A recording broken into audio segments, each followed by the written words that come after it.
Salam sejahtera untuk kita semua. Pelajaran Sekolah Sahabat dengan tema utama Misi Allah, Misi Saya. Pelajaran ke-8, Misi kepada yang membutuhkan. Rabu, 22 November, menolong yang tersakiti.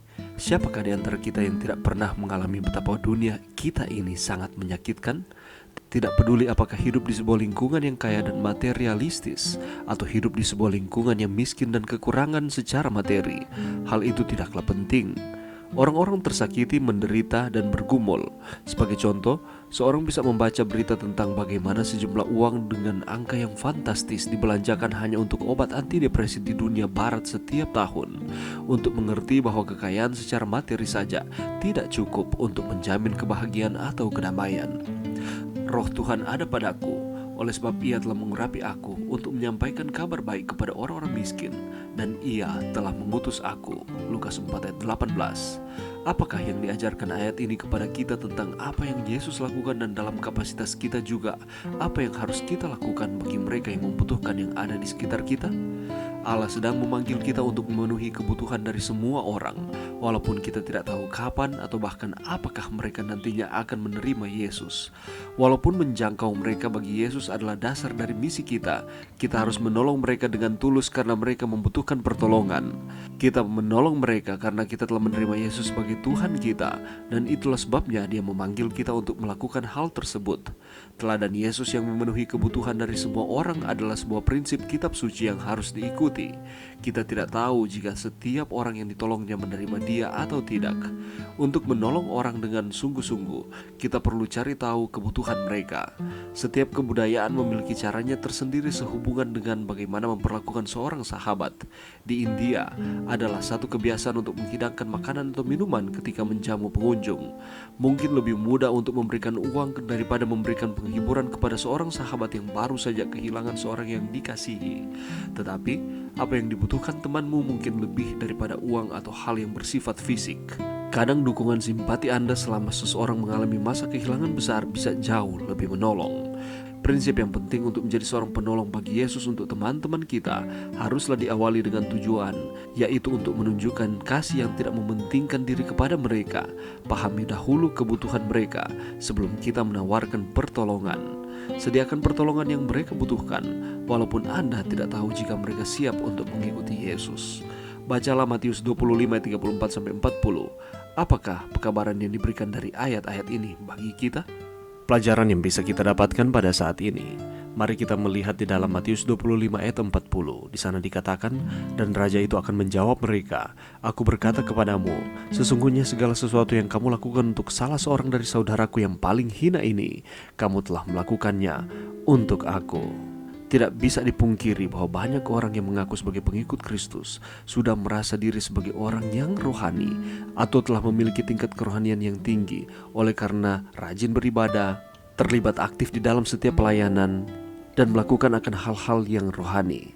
Tetapi mari kita perhatikan di dalam firman Tuhan, apakah itu sudah cukup?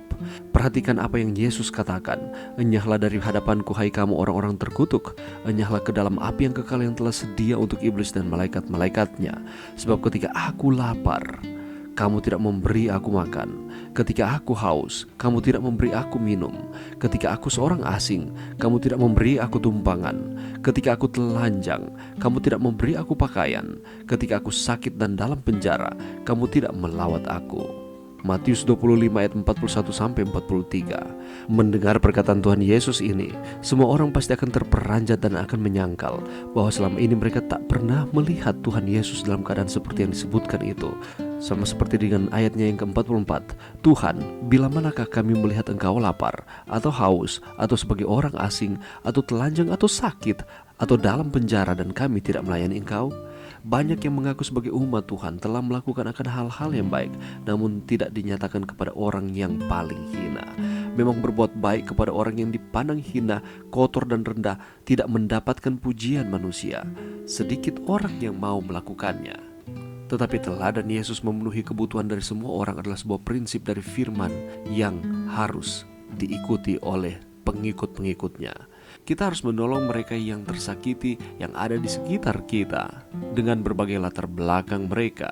Dan untuk menolong setiap orang ini, kita perlu mencari tahu apa saja kebutuhan mereka. Ketika saudara-saudara kita menghadapi kesakitan-kesakitan di dalam kehidupan, itu bisa saja menyebabkan stres ataupun depresi. Yang harus kita lakukan adalah kita mencari tahu akar penyebabnya dan memberikan solusi demi solusi untuk dapat mengangkat akan semangat mereka, untuk dapat menjalani akan kehidupan walaupun begitu banyak masalah, penderitaan, tantangan kehidupan yang sedang dihadapi. Bukan sebaliknya, kita acuh tak acuh, atau bahkan kita menuduh mereka telah melakukan akan kesalahan-kesalahan sehingga pada akhirnya mereka harus menghadapi akan masalah-masalah mental. Tetapi yang harus kita lakukan, kita harus membangkitkan akan motivasi mereka untuk mereka dapat keluar dari tekanan ini dan mereka tetap berpengharapan di dalam Tuhan. Saudaraku, pada umumnya kita berbuat baik kepada orang yang juga berbuat baik kepada kita, atau dengan kata lain mereka yang memberikan kontribusi yang baik bagi kita. Perbuatan baik cenderung didasarkan pada untung rugi di dalam setiap kehidupan kita, atau kita sedang berlomba-lomba untuk berbuat baik kepada orang-orang yang terpandang, orang-orang besar, supaya kita beroleh perhatian yang lebih. Firman Tuhan kita pada saat ini menyatakan bahwa Tuhan memperingatkan kita dengan keras agar kita memiliki kepedulian kepada orang-orang yang tersakiti, orang-orang yang hina, orang-orang yang tidak terpandang di dalam masyarakat. Mari berdoa. Terima kasih Tuhan atas firman-Mu pada saat ini. Bantu kami Tuhan untuk kami dapat menolong saudara-saudara kami yang tersakiti sesuai dengan kapasitas kami masing-masing. Ini doa kami Tuhan di dalam nama Yesus. Amin.